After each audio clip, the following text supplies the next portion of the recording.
भगवान हिरण्यकशिपु पधार रहे हैं।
आज के उत्सव का महानतम आकर्षण महारानी सिंगिका पधार रही हैं।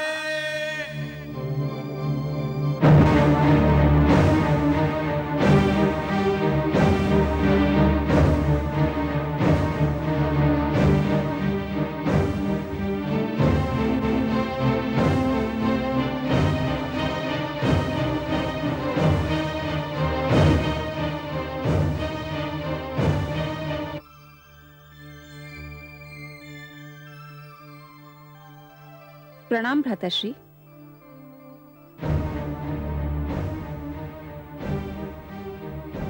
कहाँ है वो दुष्ट, मेरा बैरी, मेरा विरोधी? भाभी श्री को लेने गया है। वह इस उत्सव में आना ही नहीं चाहती थी, परंतु प्रहलाद चाहता है कि उसकी माता भी इस अनुपम दृश्य को देखे। अभी उन्हें लेकर आता ही होगा। सिंगिका, उसकी मृत्यु अत्यंत आवश्यक है, अत्यंत आवश्यक। इस बार वो बचना नहीं चाहिए। नहीं बचेगा भ्राताश्री। आज आप अग्नि की लपटों का अद्भुत खेल देखेंगे। वही अग्नि जो मेरे शरीर को छू भी ना पाएगी। देखते ही देखते उसकी लपलपाती जीभ प्रहलाद के शरीर को चाट जाएगी। कुछ ही पलों में उसकी कोमल काया को वो राख में परिवर्तित कर देगी और वायु के झोंके उस राख को उड़ा ले जाएंगे। महारानी का यादू, युवराज आह्लाद और राजकुमार प्रहलाद पधार रहे हैं।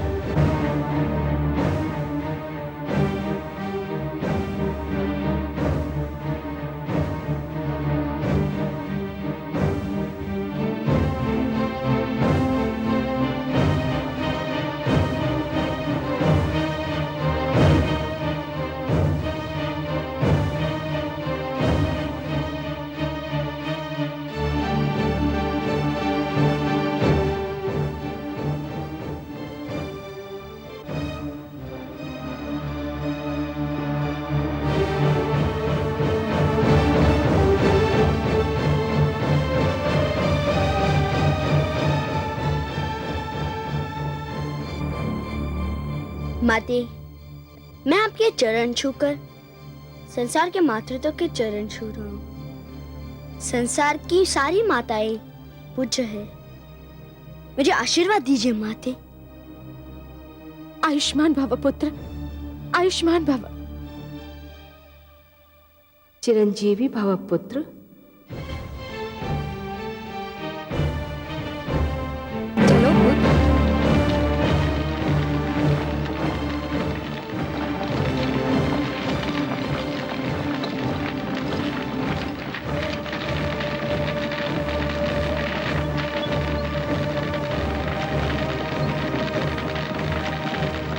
चलो पुत्र।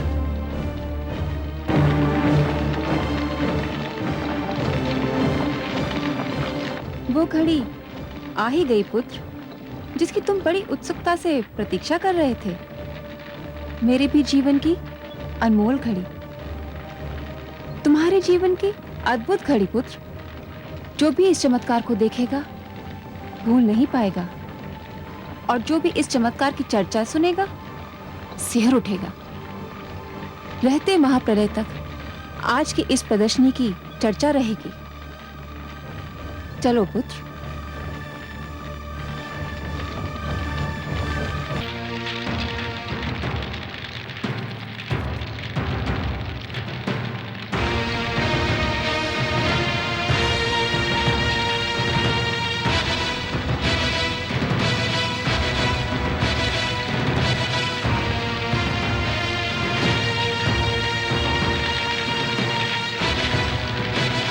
ओम नमो भगवते वासुदेवाय।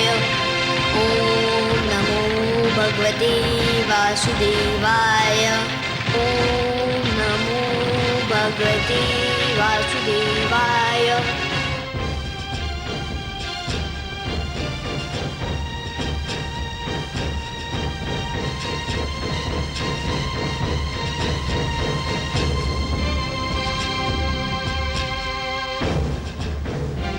सर्वेश्वर, सर्वेश्वर,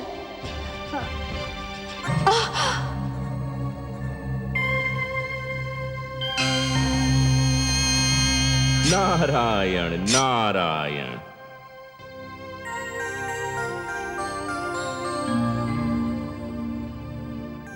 हे देवर्षि, पुत्र प्रहलाद अग्नि में प्रवेश करने जा रहा है। ये देखकर मैं आपके नारायण को सावधान करने गई तो वो स्वयं अग्नि में तप रहे हैं, मानो उनके शरीर से ज्वालाएं निकल रही हैं। आप बहुत दयालु हैं माते, ममता का भंडार हैं। प्रहलाद के स्नेह ने तो आपको सब कुछ भुला दिया। क्या भुला दिया? यही माते कि इस अवस्था में आपको इन्हें छूना नहीं चाहिए था। आपको तो याद ही होगा माते, इसी प्रकार इसी अवस्था में एक बार कयाधु ने पुत्र प्रहलाद को छू लिया था। उसके तो हाथ भी जल गए थे। हाँ, मैं तो सचमुच व्याकुलता में भूल ही गई थी। माते, पुत्र प्रहलाद को जो मैंने योग ज्ञान दिया था वह मेरे नारायण की ही तो देन थी। जब उसे इस अवस्था में कोई नहीं छू सकता तो मेरे नारायण तो योगेश्वर हैं, योग का स्रोत हैं, योग का आधार हैं, योग के आदि और अंत हैं, स्वयं योग हैं। इस अवस्था में तो आपके अतिरिक्त उनके कोई निकट भी नहीं पहुंच सकता। परंतु हे देवर्षि, मैं तो इनको प्रहलाद पर आए संकट के विषय में बताना चाहती थी। वही समस्या लेकर तो मैं भी आया था माते। मैं भी यही बताना चाहता था, परंतु नारायण को इस अवस्था में देखकर लगता है कि मुझे मेरी समस्या का समाधान मिल गया, मुझे मेरे प्रश्न का उत्तर मिल गया माते। मेरी तो सारी शंकाएं मिट गईं। नारायण नारायण।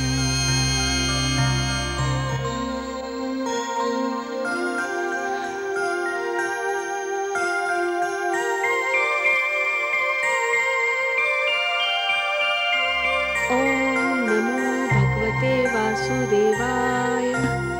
ओम नमो भगवते वासुदेवाय। ओम नमो भगवते वासुदेवाय। पुत्र, तुम्हें भय तो नहीं लग रहा है? कैसा भय बुआ श्री? मुझे तो आनंद आ रहा है। जैसे जैसे लपटे मेरी ओर बढ़ रही है, मुझे विचित्र सी शीतलता का अनुभव हो रहा है।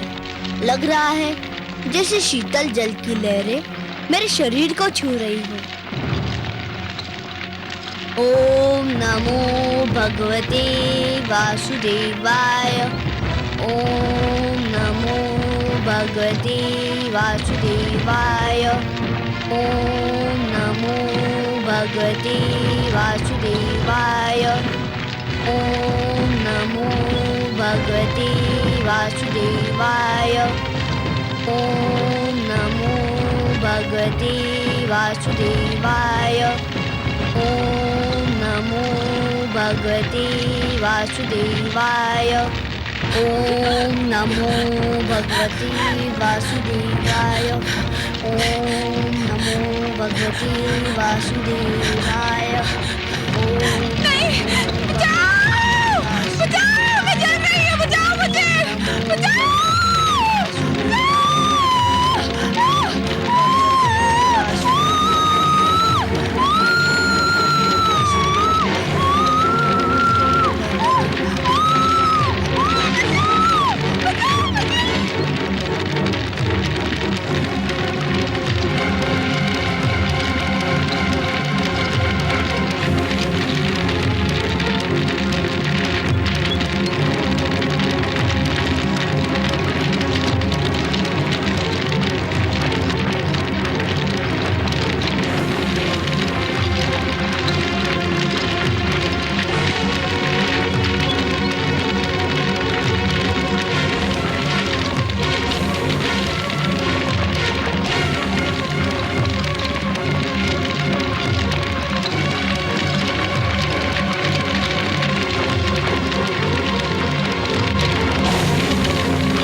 सिंगिका, सिंगिका!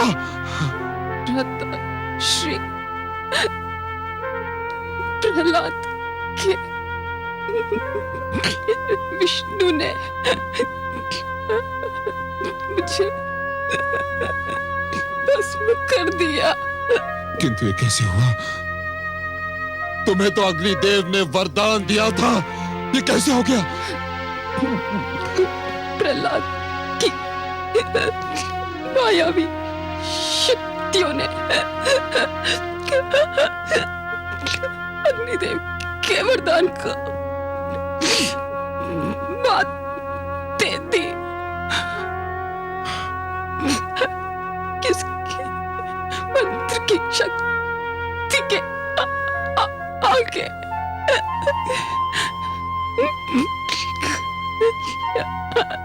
वरदान की शक्ति क्षीण हो गई।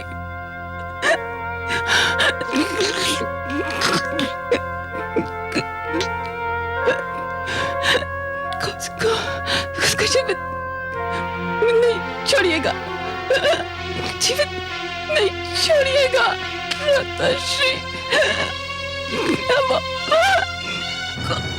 हमको भी मार डालेगा। नहीं, सिंगिका, सिंगिका! नहीं!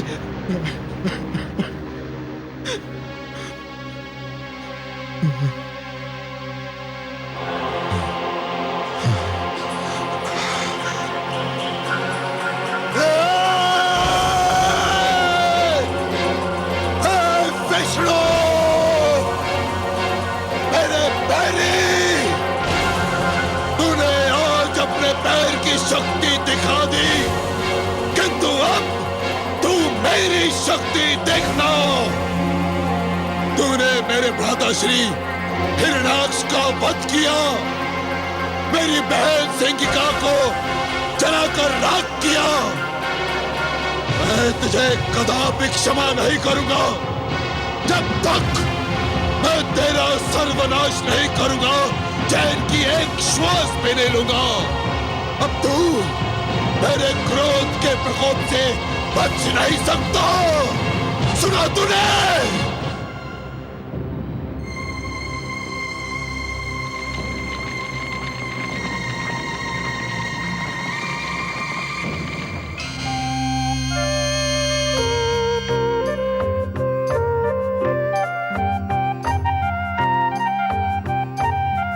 मेरा पुत्र, पुत्र, मेरा पुत्र, मेरे लाल, मेरा पुत्र। धूर्त, हत्यारे, तेरे विष्णु ने मेरे भ्राता श्री हिरण्याक्ष की हत्या की थी और तूने मेरी बहन सिंगिका की हत्या की। अब चाहे कुछ भी हो जाए, मैं तुझे जीवित नहीं छोड़ूंगा। चल। नहीं, स्वामी, स्वामी, मेरे पुत्र को छोड़ दीजिए स्वामी।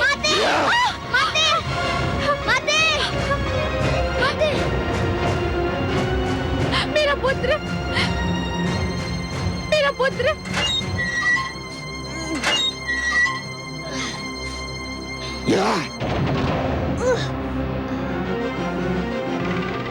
सेनापति, यदि इसे किसी ने भी भोजन अथवा जल दिया तो उसका वध कर दिया जाएगा। इसे कुछ नहीं मिलना चाहिए। सूर्य की किरण तक इसके समीप नहीं पहुंचनी चाहिए। यह अंधकार में ही जिएगा और अंधकार में ही अपना सिर पटक पटक कर अपने प्राण त्याग देगा।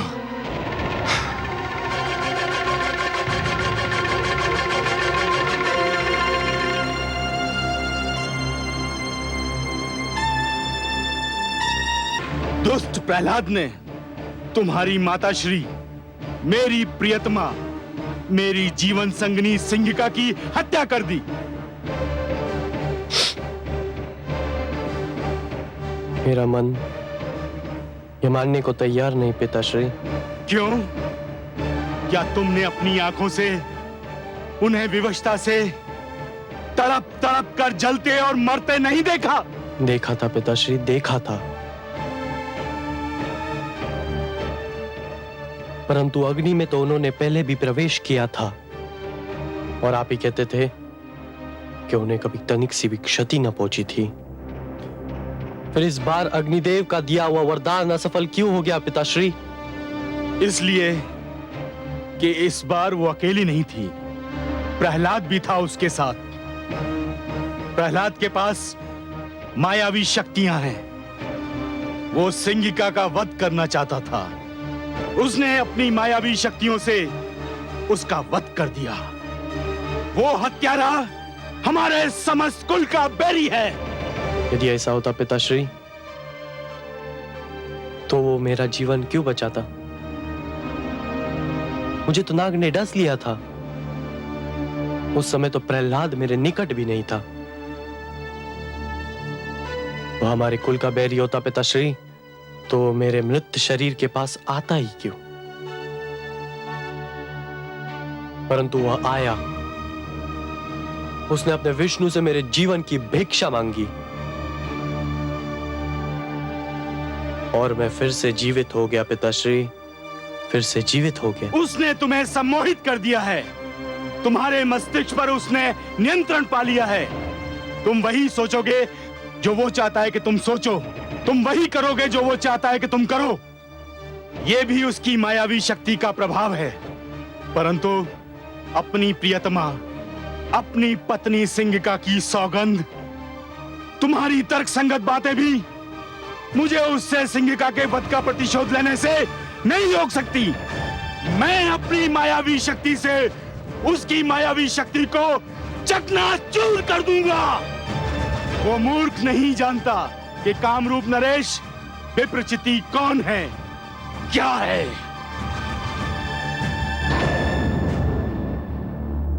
पिताश्री,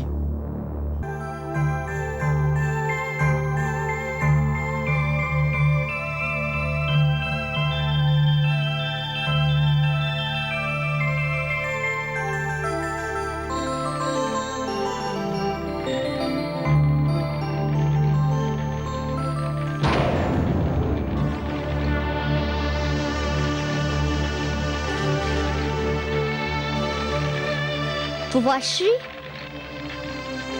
आप? प्रणाम। मुझे बुआश्री की मृत्यु का बहुत दुख है। मैं स्वयं आपके पास शोक व्यक्त करने के लिए आना चाहता था, किंतु दुष्ट, तू मुझे भी अपने छल कपट में फांसना चाहता है, किंतु मैं तुझे ऐसी मृत्यु दूंगा जो तूने कभी सोची भी नहीं होगी। विष्णु ने तुझे अग्नि में जल मरने से तो बचा लिया, किंतु देखता हूं जल में डूब मरने से कैसे बचाएगा। हाँ।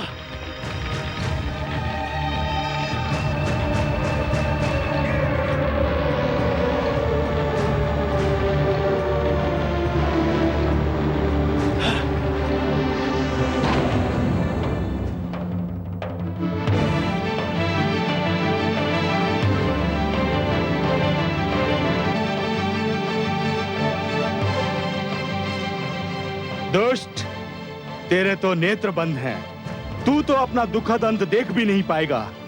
जा, डूब मर इस सागर के तल में। हाँ। ले लिया मैंने सिंहिका के वध का प्रतिशोध। ये धूर्त अब सागर के तल से कभी ऊपर नहीं आ सकेगा। ये सागर का जल इसकी समाधि बन जाएगा।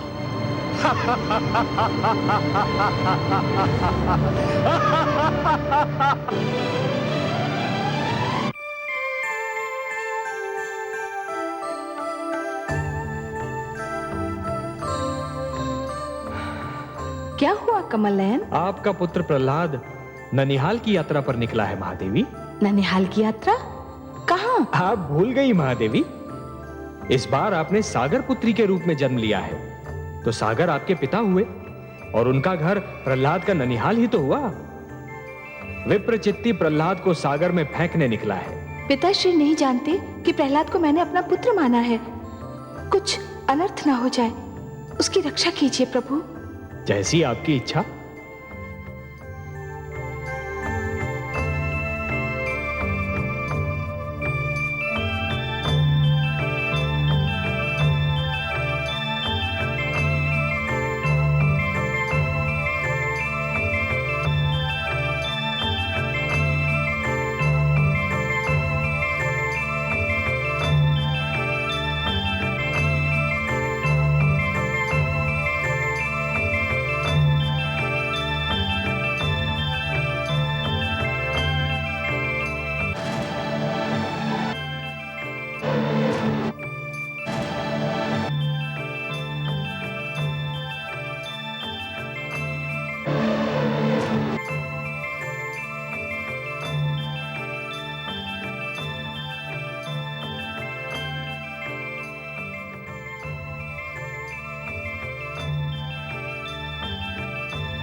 जाने कौन है ये सुंदर बालक, मुख पर इतना तेज कि आंखें नहीं ठहरती। कैसी मीठी निद्रा में सो रहा है वो। फिर उसे जगाकर पूछना भी तो उचित नहीं होगा ना। जाने कैसे सपने देख रहा होगा। किंतु ये कमल हमसे कह रहा है कि निश्चित इस मनमोहक बालक का संबंध हमारे जामाता श्री हरि विष्णु और पुत्री लक्ष्मी के साथ है। कमल, जो हमारे जामाता के हाथ की शोभा भी है और पुत्री लक्ष्मी का आसन भी।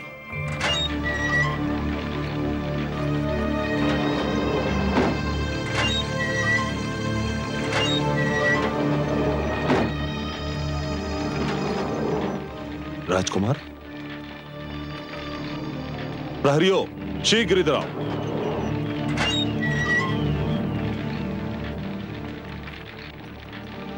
राजकुमार कहां गए? श्रीमान अभी तो यही थे।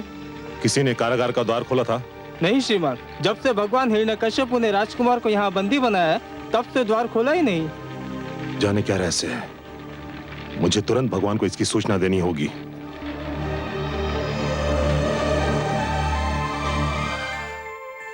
हे जनार्दन, इस समय आपका कमल कहाँ है? महादेवी, आपने अपने पुत्र प्रहलाद की रक्षा किए जाने की इच्छा प्रकट की थी ना?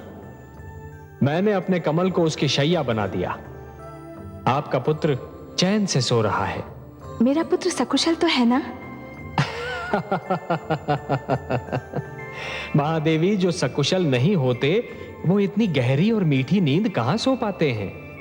ऐसी निश्चिंत निद्रा तो केवल उन्हीं के भाग्य में होती है जो स्वयं को पूर्ण रूप से ईश्वर को समर्पित करते हैं। आप घबराइए नहीं, आपका पुत्र सकुशल है। विश्वेश्वर सत्य कह रहे हैं पुत्री।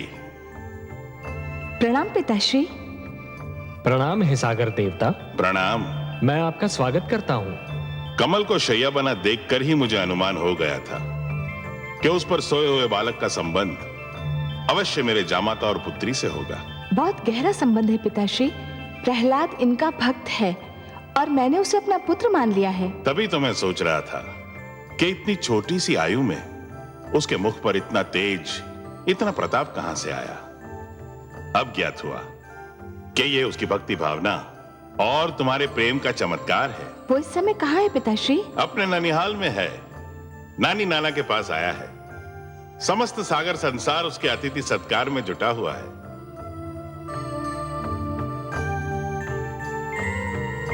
कहां लुप्त हो गया वो दुष्ट? कहां लुप्त हो गया?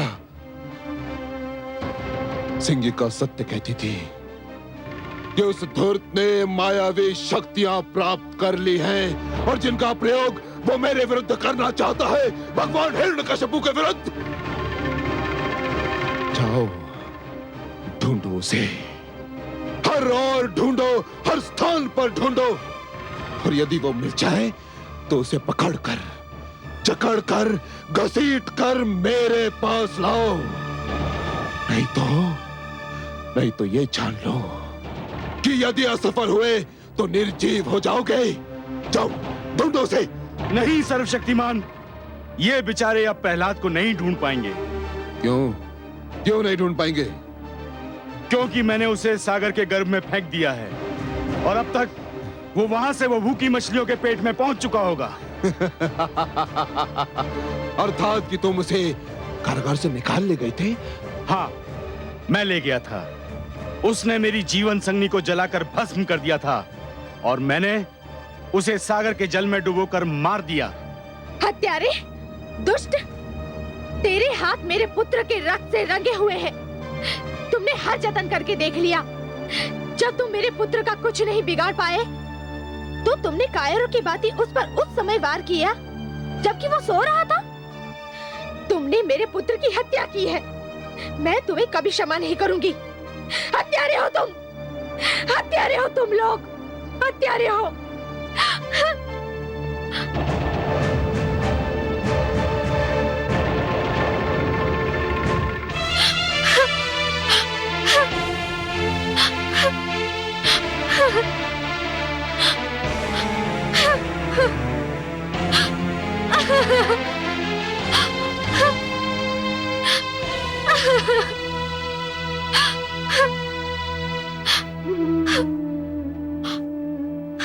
हे समुद्र देव, मैं आपसे अपना पुत्र वापस लूंगी। आपको मेरा पुत्र वापस लौटा नहीं होगा, लौटाना होगा मेरा पुत्र वापस। मेरा पुत्र, मेरा लाल,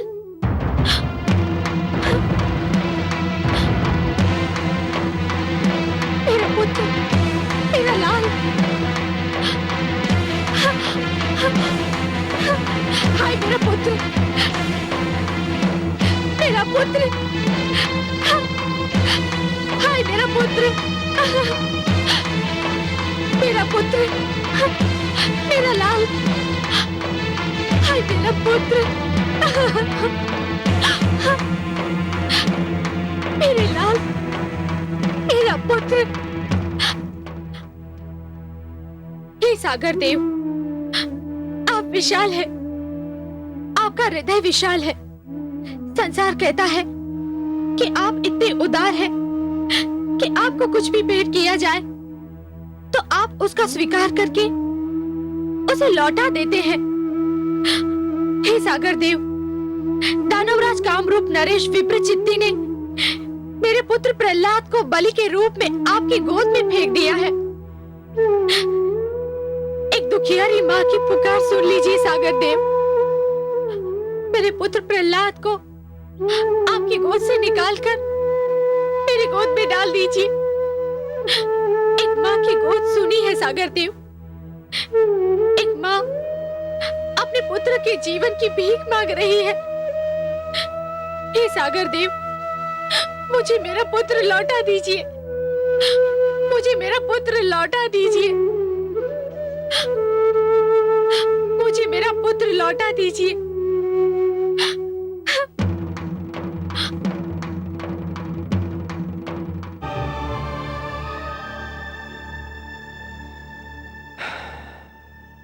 देखिए आपने विधि की विडंबना महादेवी।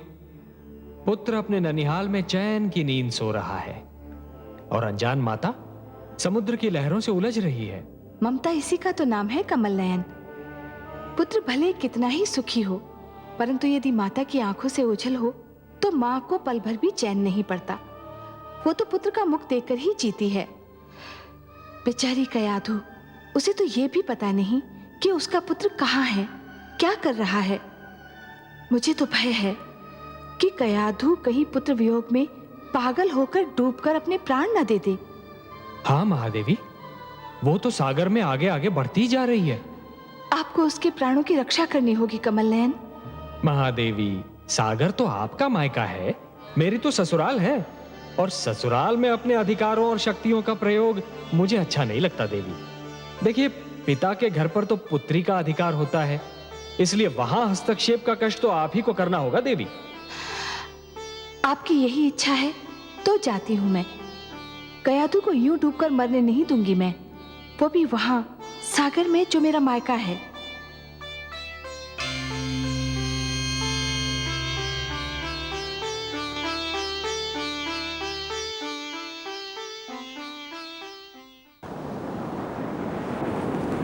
हे सागर देव, एक माँ की पुकार सुन लीजिए।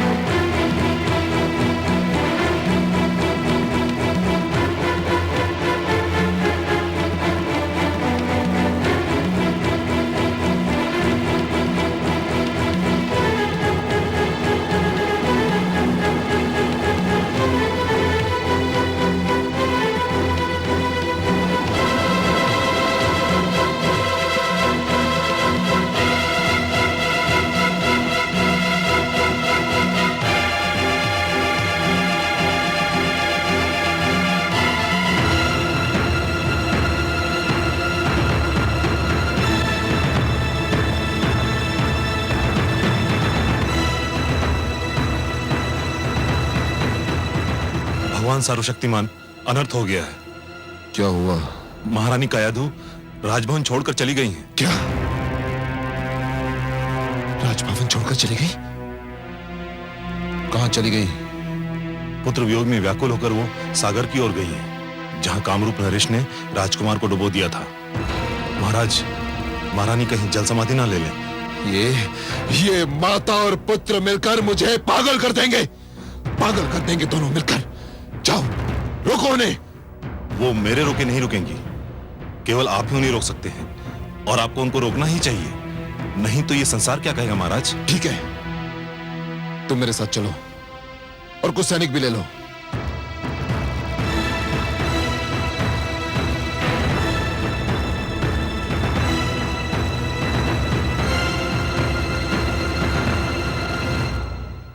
देवी, यह बालक तो जागने का नाम ही नहीं लेता। कब से सो रहा है? भला कब तक सोता रहेगा ये? बालपन की नींद है स्वामी, सो लेने दीजिए। आयु बढ़ती है, जीवन की चिंताएं और समस्याएं घेर लेती हैं, तब ऐसी नींद बहुत याद आती है। लोग तो तरस जाते हैं ऐसी नींद के लिए। आप सत्य कहती हैं देवी, पर बहुत सो चुका ये। अब इसे जागना होगा। कम से कम जागकर ये तो देखे कि इसके ननिहाल में इसका आदर सत्कार कैसा हुआ। मुझे खेद है पिताश्री, प्रणाम पिताश्री। प्रणाम माते। पिताश्री, मुझे खेद है कि आप अपने नाती का और अधिक आदर सत्कार नहीं कर पाएंगे। क्यों पुत्री? क्योंकि इसकी माता इसके वियोग में तड़प रही है। पुत्र प्रहलाद को उसके पास लौटने में और अधिक विलंब हुआ तो वो अपने प्राण त्याग देगी।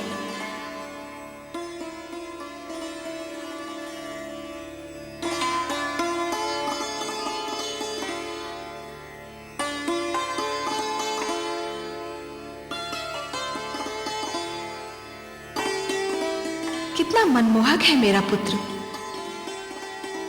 इसके मुख से तो मेरी दृष्टि हटती ही नहीं। तुमने इसके सिर पे हाथ क्या फेर दिया पुत्री? इसके माथे पर समस्त सृष्टि का तेज निखर आया है, मानो प्रकाश का मुकुट पहन लिया हो। सुनो पुत्री, तुम स्वयं जाके इस बालक को इसकी माता को सौंप दो। नहीं पिताश्री, पुत्र प्रहलाद को आपकी गोद में फेंका गया था। कयाधु भी इसे आप ही से मांग रही है। दुख से बिलखती इसकी माता को आप अपने हाथों से लौटाएंगे तो उसके हर्ष की कोई सीमा नहीं रहेगी। आप ही इसे ले जाइए। तुम कहती हो पुत्री, तो मैं ही इस बालक को इसकी माता को सौंप दूंगा।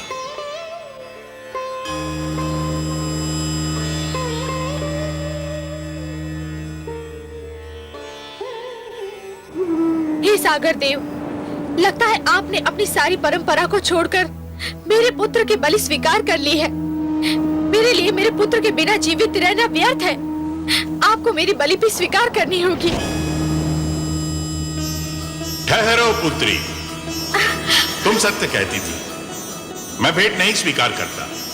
और फिर प्रहलाद तो मेरे दोहित्र समान है। लो, मैं तुम्हारा बेटा तुम्हें वापस लौटाता हूं।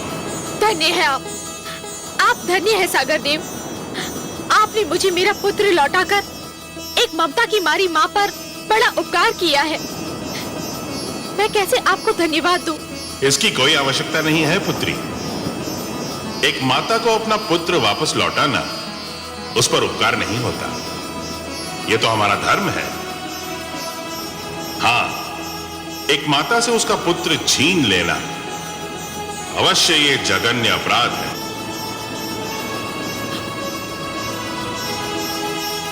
मेरा पुत्र, मेरा पुत्र, मेरा लाल, मेरा लाल। माते, आप यहाँ कैसे आई और मैं यहाँ कैसे आया? मैं तो कारागार में था ना। हाँ पुत्र, तुम्हारे दुष्ट फूफा विप्रचित्ति ने तुम्हें सागर तले फेंक दिया था। परंतु मैं तो बहुत मीठा सपना देख रहा था। मैंने स्वप्न में अपने एक नानाश्री को भी देखा। मैं उनके गोद में था।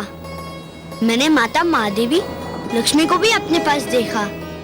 कितनी अच्छी थी वो। उनके गोद में जाकर मुझे यूं लगा जैसे मैं स्वर्ग में आ गया हूँ। मेरा पुत्र,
महारानी। नहीं। प्रणाम पिताश्री। दुष्ट, तुझसे पर्वत की ऊंचाई हार सकती है, अग्नि का ताप हार सकता है, समुद्र की गहराई हार सकती है, किंतु मैं तुझसे हार नहीं मानूंगा, कदापि नहीं मानूंगा। सैनिकों, पकड़ से। रुक जाओ सैनिकों। यदि किसी ने मेरे पुत्र को हाथ भी लगाया तो तो मैं इसके और अपने प्राण एक कर दूंगी। मैं भी महान असुरा तारक के महाबली सेनापति जंबासुर के पुत्र कयाधु हूँ। मेरे पास भी मायावी शक्तियाँ हैं। मैंने आज तक इन शक्तियों का प्रयोग नहीं किया, पर यदि कोई मेरे पुत्र के निकट भी आया तो आज मैं भी अपनी शक्ति दिखाकर इस शक्ति का प्रयोग करूंगी। देखते क्या हो, पकड़ लो इस धूर्त को। सावधान, आगे मत बढ़िए दैतेंद्र, आगे मत बढ़िए। रानी, हट जाइए मेरे मार्ग से। रुक जाओ नहीं, स्वामी, दैतेंद्र, नहीं। रुक जाओ। प्रणाम गुरुदेव। गुरुदेव, आपने बहुत देर कर दी। आप होते तो मेरे साथ इतना बड़ा अनर्थ ना होता गुरुदेव। आपके ना होने से मेरे साथ क्या क्या ना हुआ। मेरा पुत्र मेरा सबसे बड़ा बैरी बन गया। मेरा उत्तराधिकारी मेरा महानतम विरोधी बन गया गुरुदेव। मैं जानता हूं दैतेंद्र, मैं सब जानता हूं। तुम चिंता मत करो, अब मैं लौट आया हूं, सब ठीक हो जाएगा।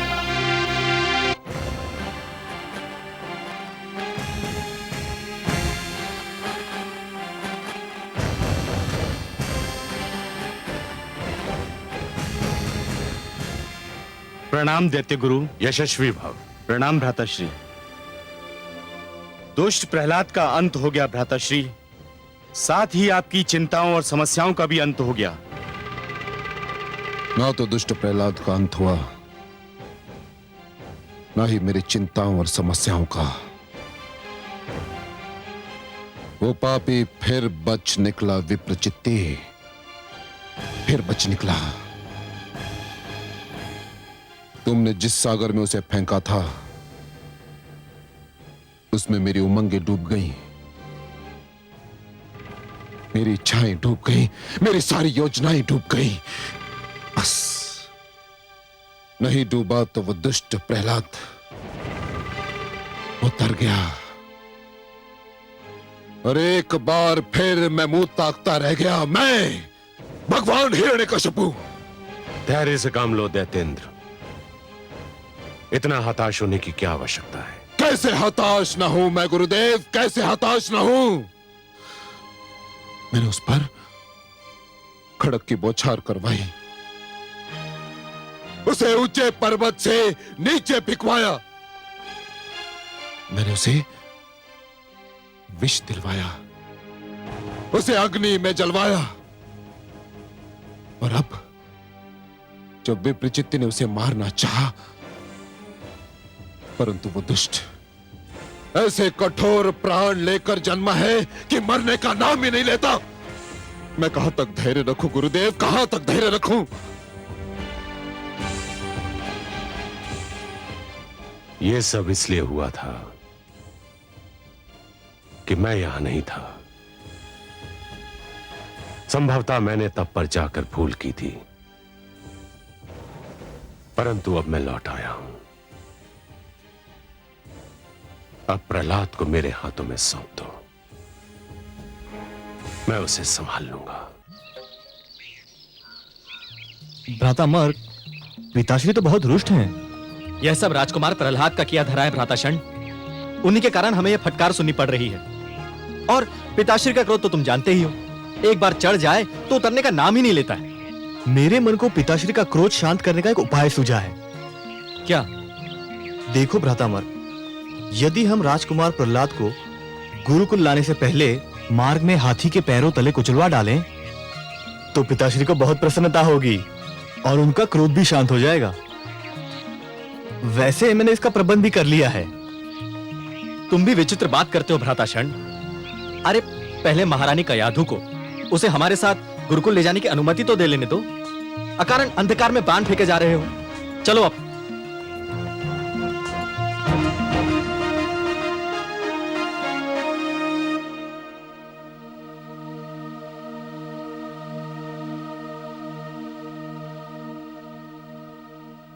महारानी की जय हो।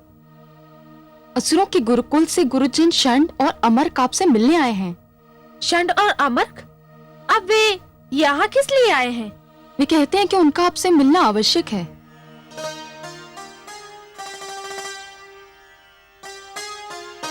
ठीक है, बुलाओ उन्हें।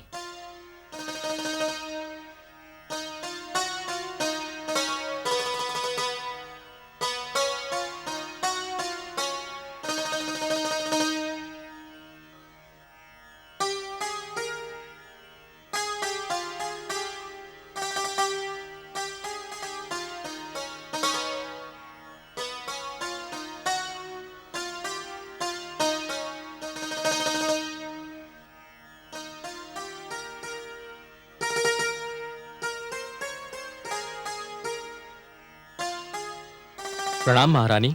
राजमाता की जय हो। प्रणाम गुरुजन। कहिए, कैसे कष्ट किया? आप तो जानती हैं कि दैत्य गुरु शुक्राचार्य अपनी तपस्या से लौट आए हैं। हाँ, मैं मिल चुकी हूँ उनसे। पिताश्री की इच्छा है कि राजकुमार प्रहलाद की शिक्षा अधूरी न रहे। किस शिक्षा की बात कर रहे हैं आप? उस शिक्षा की जिस शिक्षा में मेरे पुत्र को कोई रुचि ही नहीं है। आपको तो अनुभव हो चुका है गुरुजन। तब बात और थी महारानी। राजकुमार प्रहलाद की शिक्षा का भार हमें सौंपा गया था और आपको तो ज्ञात है कि हम दोनों को उतना अनुभव नहीं था, परंतु अब पिताश्री शुक्राचार्य स्वयं लौट आए हैं। तो क्या हुआ?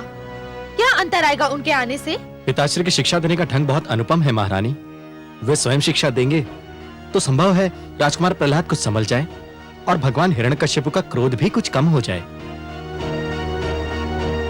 राजकुमार की शिक्षा अधूरी रह गई और अधूरी शिक्षा अच्छी नहीं होती महारानी। मेरा मन तो नहीं करता, परंतु लगता है आप दोनों ने मेरी दुर्बलता पहचान ली है।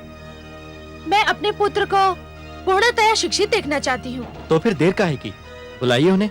हम पिताश्री के आदेश पर उन्हें अपने साथ गुरुकुल ले जाने आए हैं।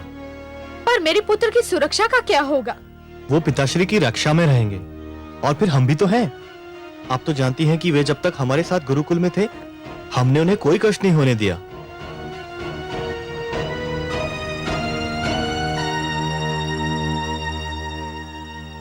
पुत्र प्रहलाद,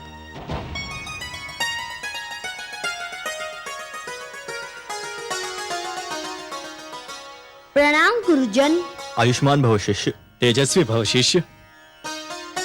पुत्र प्रहलाद, तुम्हारे गुरुजन तुम्हें अपने साथ गुरुकुल ले जाने आए हैं। उन्हें गुरु शुक्राचार्य ने भेजा है। ये तो बहुत शुभ समाचार है। मुझे बहुत दुख था कि मेरी शिक्षा अधूरी रह गई। तो तुम जाओगे उनके साथ? हाँ, अवश्य जाऊंगा। पुत्र, तुम्हें भय नहीं लगता? भय? किस बात से भय माते? शिक्षा से भय या गुरुकुल जाने से भय? जो शिक्षा और गुरुकुल से डरते हैं वे जीवन में कुछ नहीं कर पाते। परंतु पुत्र, तुम्हें कुछ हो गया तो? मुझे अब तक कुछ हुआ माते? आप चिंता ना करिए, मुझे कुछ नहीं होगा। मुझे जाने की अनुमति दीजिए।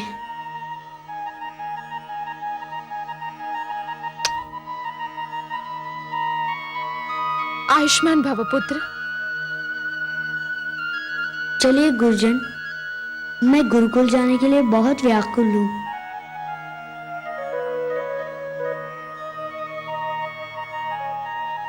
तुम्हारा आशीर्वाद है मेरे साथ। विश्वास करो, मुझे कुछ नहीं होगा। जाओ पुत्र।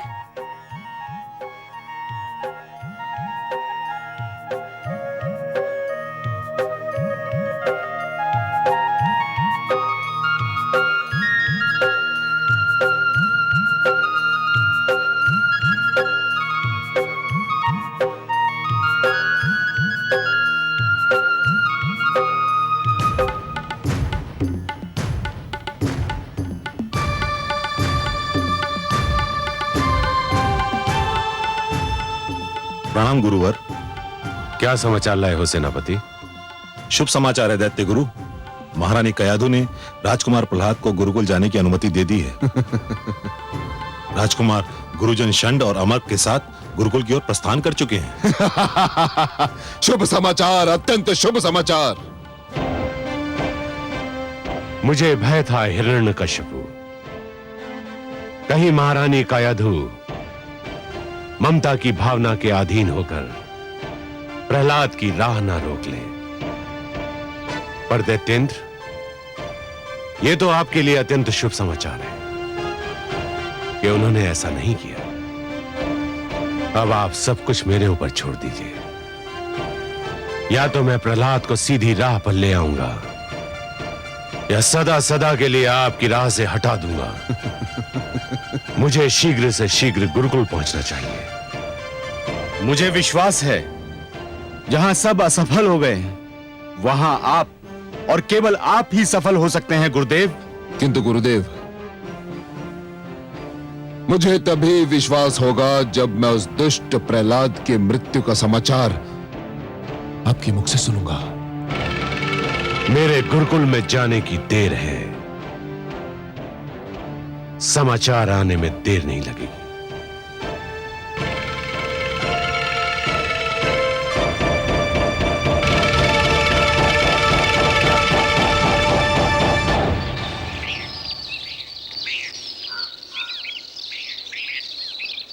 गुरुजन, आपने माताश्री को मनाकर मुझ पर बड़ा उपकार किया है। मैं अपने गुरुकुल के मित्रों से मिलने के लिए बड़ा व्याकुल था। वे भी तुम्हें देख के बहुत प्रसन्न होंगे। क्या हमें ज्ञात है कि मैं वहां आ रहा हूँ?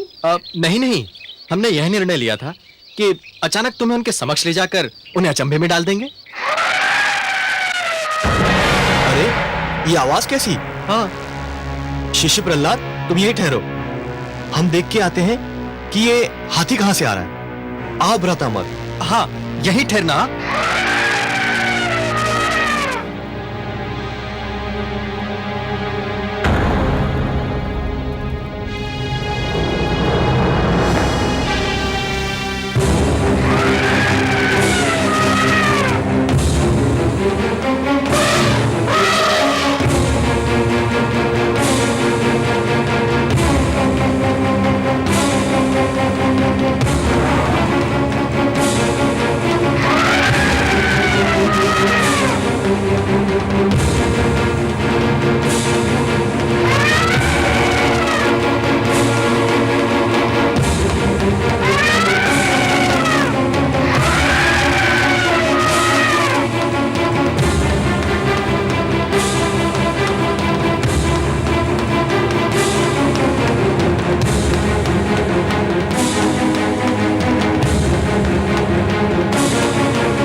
गुरुशान, गुरु अमर, कहाँ है आप?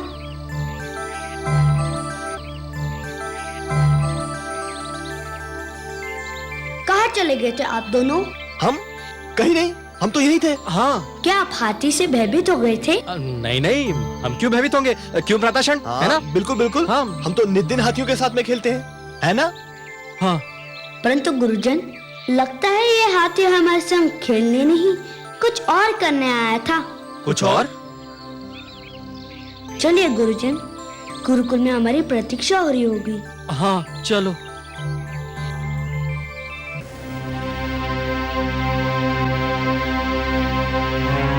क्षण नमर्क। आज्ञा पिताश्री। प्रहलाद का अंत परम आवश्यक है पुत्रों। परंतु पिताश्री। परंतु क्या?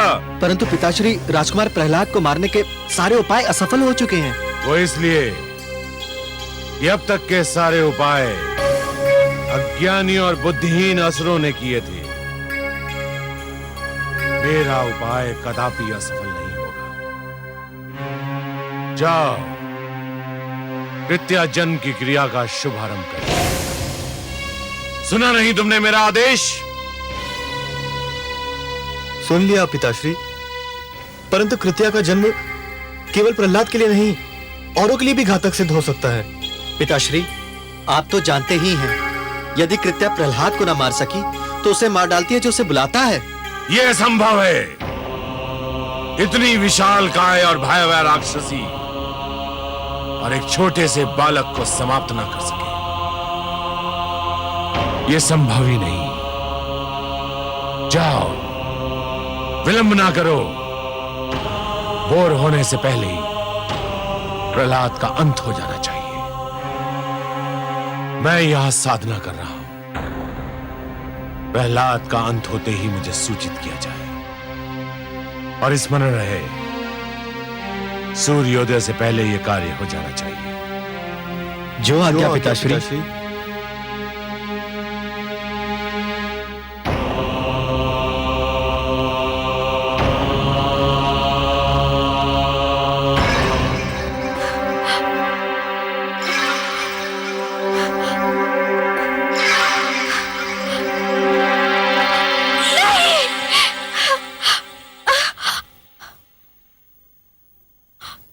क्या हुआ महारानी? क्या आपने कोई भयानक सपना देख लिया? लगता है मेरे पुत्र के प्राण फिर संकट में है। आपका ध्यान राजकुमार में है, इसीलिए आप सोते में भी उन्हीं के विषय में सोच रही होंगी। राजकुमार तो गुरुकुल में है, भला वहां उनके प्राण को क्या संकट हो सकता है? पता नहीं, परंतु मैं बहुत व्याकुल हूँ। सो जाइए महारानी, उन्हें कुछ नहीं होगा। गुरुजन उनकी सुरक्षा का आश्वासन दे चुके हैं। हाँ, ठीक कह रही हो तुम। लगता है मैंने कोई भयानक स्वप्न देखा था।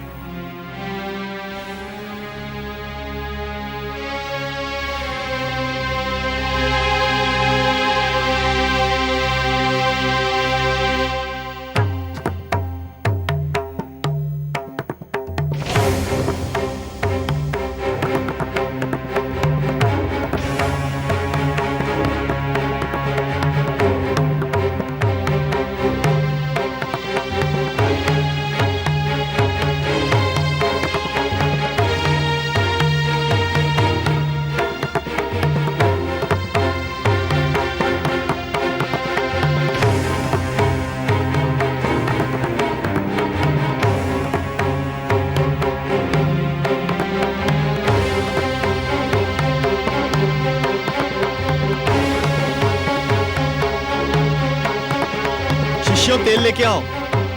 आओ, जल्दी आओ। आओ, शीघ्र आओ।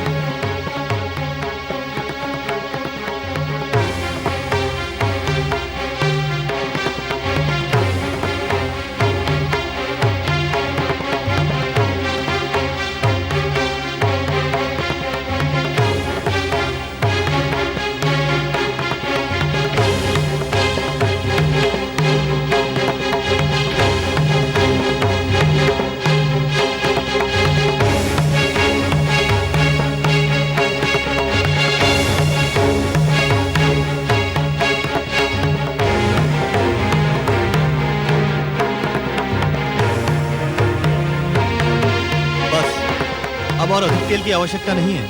हाँ, शिष्यों, तुम दूर उधर जाकर खड़े रहो। जाओ जाओ।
है?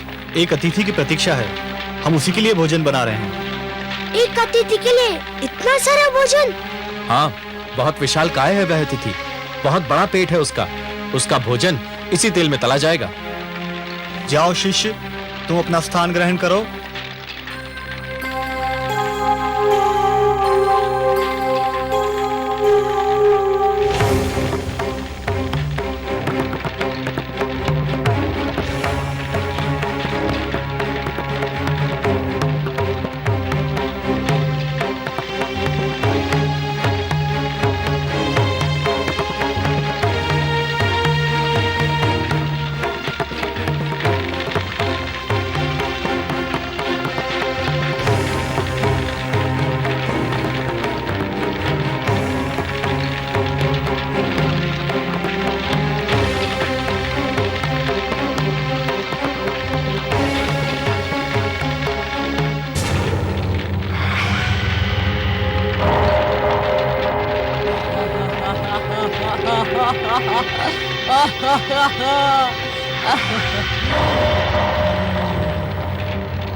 कहाँ है मेरा भोजन?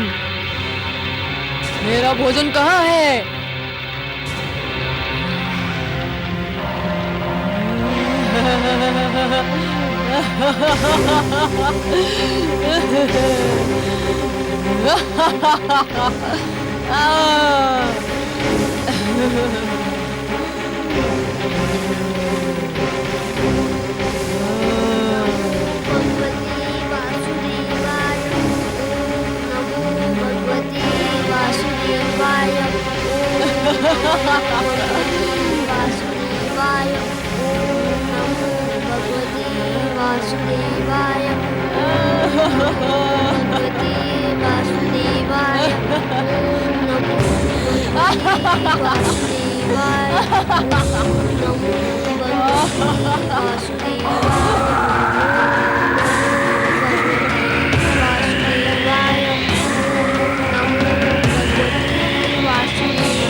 मुझे तुम्हारी बलि स्वीकार नहीं है।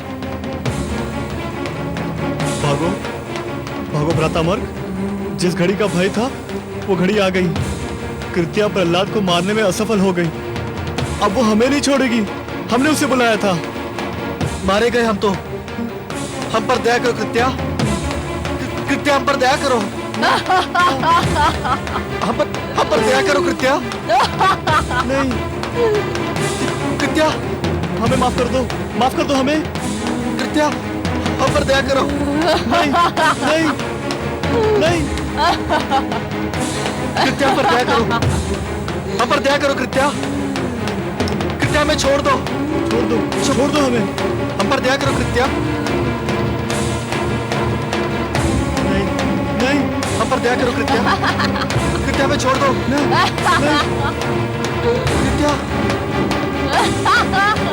कृत्या हम पर दया करो।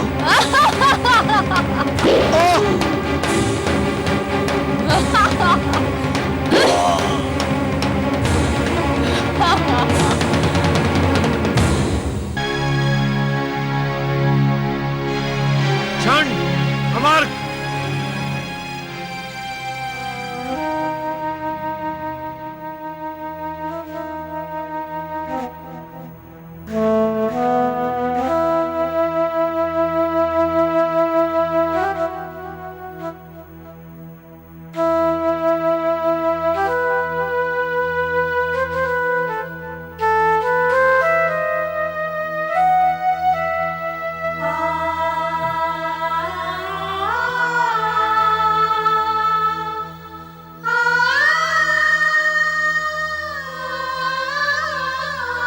ये क्या हो गया मेरे पुत्र? ये क्या हो गया? मुझे अकेला छोड़कर इस दुख सागर में डुबोकर तुम कहां चले गए? हे मेरे होनहार पुत्रों, मैंने तुमसे क्या क्या आशाएं बांध रखी थी। तुम्हारे रूप में मैं शुक्र वंश का यश देखता था। तुम जीवित थे तो मुझे विश्वास था कि मेरा वंश जीवित रहेगा, फलेगा फूलेगा। मेरे कार्य को तुम आगे बढ़ाओगे। पर यह सब क्या हो गया? मुझे तनिक भी अनुमान नहीं था कि कृत्या के विषय में जो तुमने भय प्रकट किया था वो सत्य भी सिद्ध हो सकता है। मैं तुम दोनों को संजीवनी मंत्र से जीवित भी नहीं कर सकता।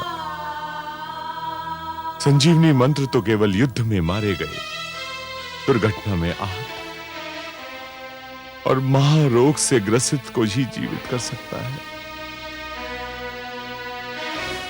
तांत्रिक शक्तियों द्वारा मारे हुओं के लिए वे प्रभावहीन हैं।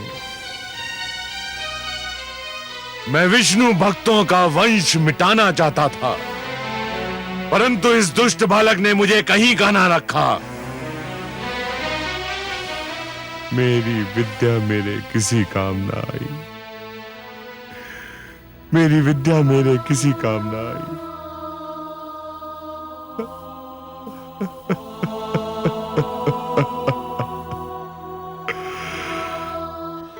मैं कहती थी ना, जो दूसरों का बुरा चाहते हैं स्वयं उनका बुरा हो जाता है।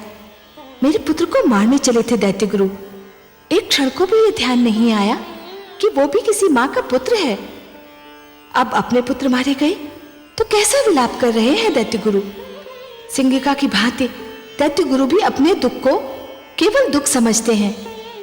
उनके लिए दूसरों का दुख केवल परिहास की सामग्री होता है। आप सत्य कह रही हैं महादेवी।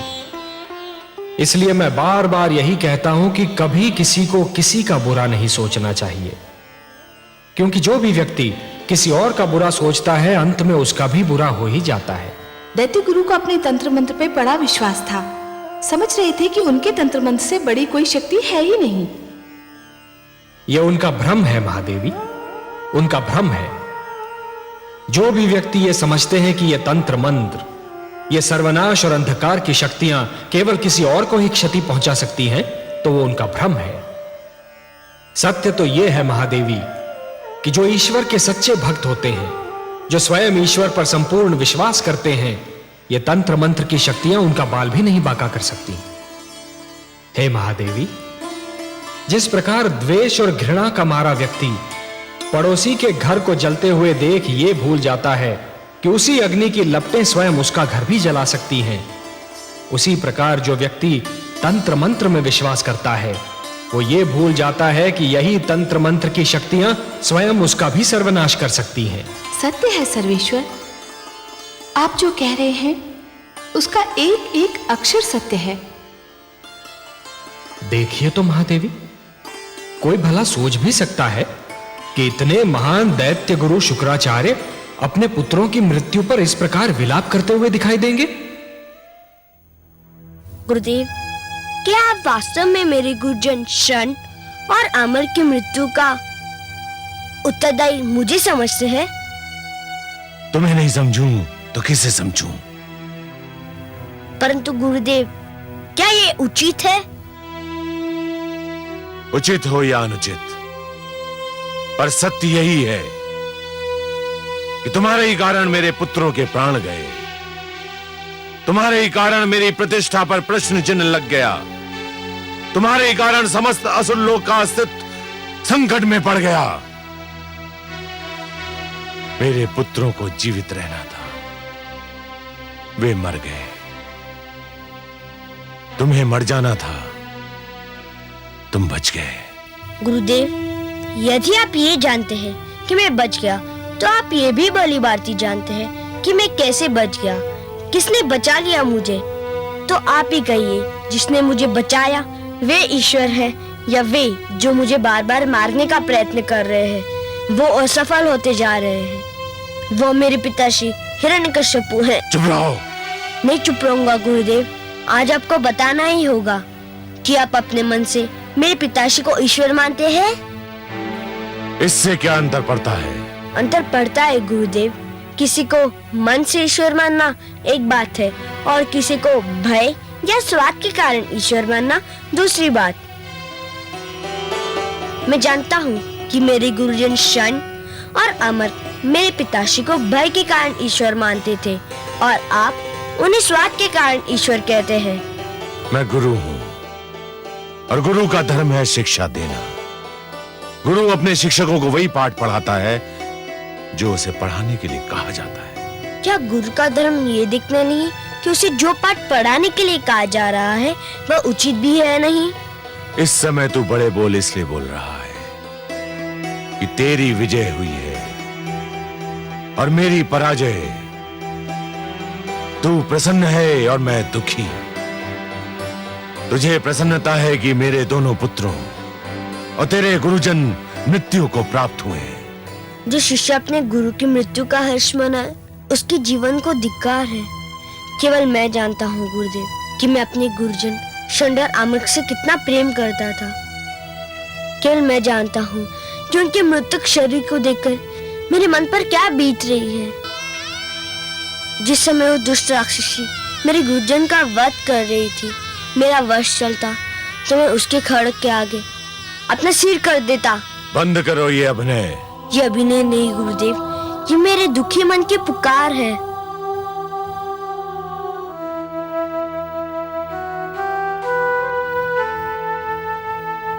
हे वासुदेव, हे पद्मनाभ, हे नीलकांत, हे विष्णु, यदि मेरी भक्ति में कोई खोट नहीं है, मेरी श्रद्धा में कोई मैल नहीं है, मेरी उपासना में कोई स्वार्थ नहीं है, मेरे गुरुजन को जीवन दान देकर मेरे माथे से ये कलंक मिटा दीजिए कि मैं अपने गुरुजन की मृत्यु का कारण हूँ।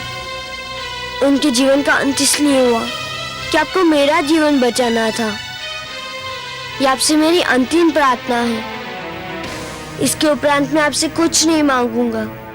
हे सर्वेश्वर, मेरी लाज रखिए। मेरे गुरुजनों को जीवन दान दीजिए।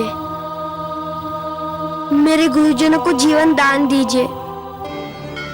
सुना आपने कमल नयन? देखा मेरे पुत्र का भोलापन? लीजिए, अब उसकी अंतिम इच्छा भी पूरी कीजिए। बड़ा विचित्र है ये बालक भी। शत्रुओं के दुख पर भी यूं बिलख पड़ता है जैसे कि ये अपना दुख हो। महान है ये बालक महादेवी, महान है ये बालक।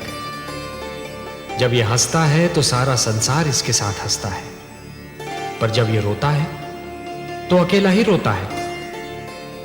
यदि रोने वाले के साथ कोई रो दे तो वो व्यक्ति श्रेष्ठ कहलाता है महादेवी, महान कहलाता है।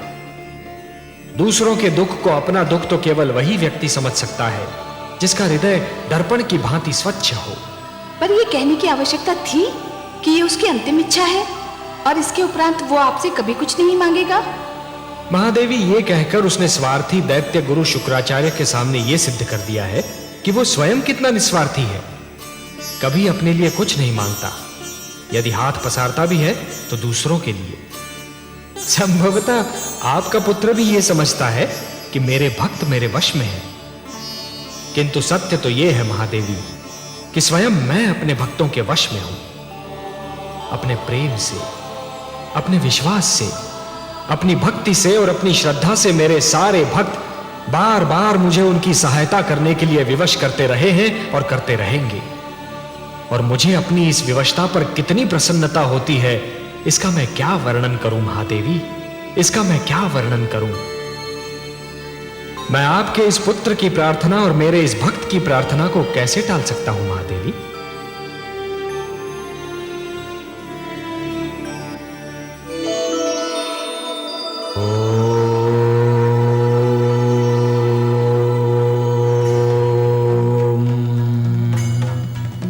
ओम नमो भगवते वासुदेवाय। ओम नमो भगवते वासुदेवाय। ओम नमो भगवते वासुदेवाय।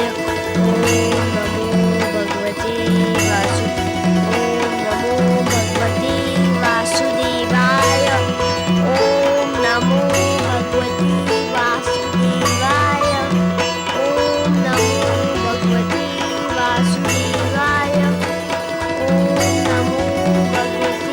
वासुदेवाय।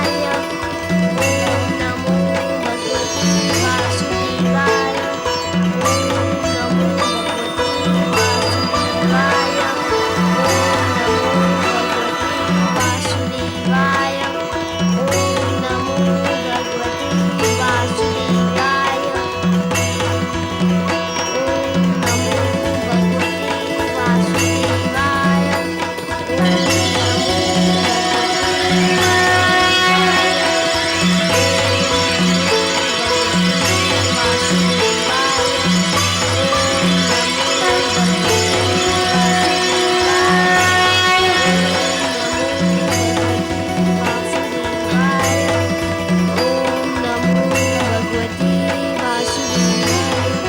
ओम नमो भगवते वासुदेवाय।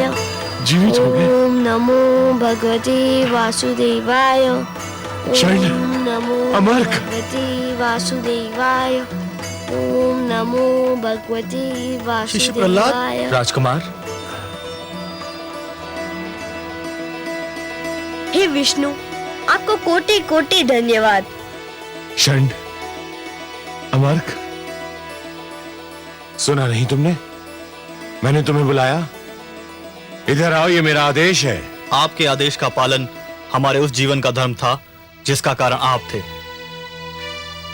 ये तो हमारा नया जन्म है, हमारा दूसरा जीवन है, और यह जीवन हमारे प्रिय शिष्य प्रहलाद ने हमें प्रदान किया है पिताश्री। ये आप क्या कर रहे हैं गुरुजन? आपने मेरे चरण छू लिए तो मैं सदा के लिए पापी हो जाऊंगा।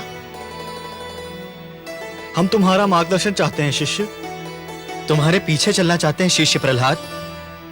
मैं जिस पथ का पथिक हूँ उसमें न कोई किसी के आगे चलता है न कोई किसी के पीछे, उस पर सब साथ साथ चलते हैं। मैं भक्ति मार्ग का पथिक हूँ। आइए आप भी पथिकों के इस लहराते सागर में लहरों की भांति आप भी मिल जाइए। आपका स्वागत है गुरुजन। पिताश्री, हम ये घोषणा करते हैं कि शिष्य प्रहलाद का ईश्वर ही हमारा ईश्वर है। हाँ, हमारे भगवान विष्णु हैं, हिरण्यकश्यपु नहीं। धन्य है गुरुजन, आपने सत्य की राह देख ली। अब आप जो भी शिक्षा देंगे वो सच्ची शिक्षा होगी।